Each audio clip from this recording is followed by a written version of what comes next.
Hi guys, welcome back to Rithik Explains.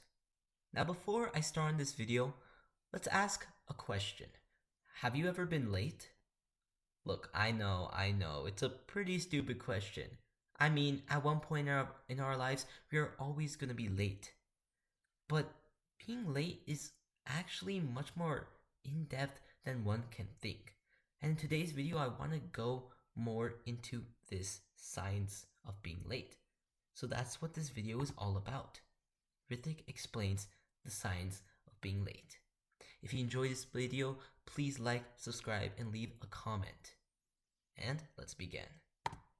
So, we always know that one person who is the late one and the always on time one. I mean, I definitely can coincide with those both dynamics, but honestly, I can be late a lot of times as well. But it always puzzles me how some people can interpret time better than others. I mean, according to a YouGov survey, a fifth of Americans are late for work while 50% are never. Why is this the case?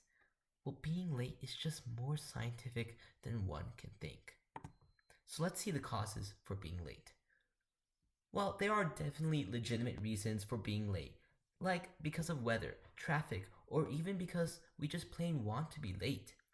Being late can also happen because of psychological reasons.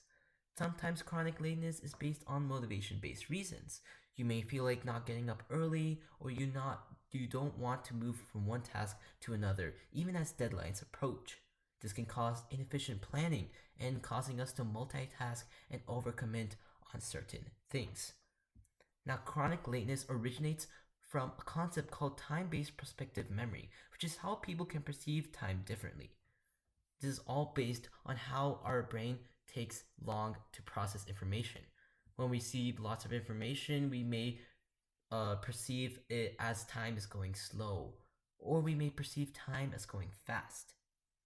And psychologists at Washington University only found that many people do not check the time and often lead to not being able to finish a certain task in a timely manner. The culprit was their time estimation bias. And this is when we underestimate or overestimate how much time it is needed to complete a task. When we set a deadline to finish an assignment, we may even rarely ever meet that deadline. Along with this, our optimism bias is to blame, as late people always think that things will go smoothly for them, while most of the time this is not the case. So, lateness, what's the big deal? Many of us think. But there are actually some dire consequences that can come with being late. For example, being late is actually bad for our health. Constantly scrambling to try to get work or school done only increases our stress and anxiety levels, causing us to be overloaded and overwhelmed almost every single day. Along with this, time is money. An article from USA Today tells us that if a CEO of a company is late to an important meeting by 15 minutes a day, it costs that company $4,250.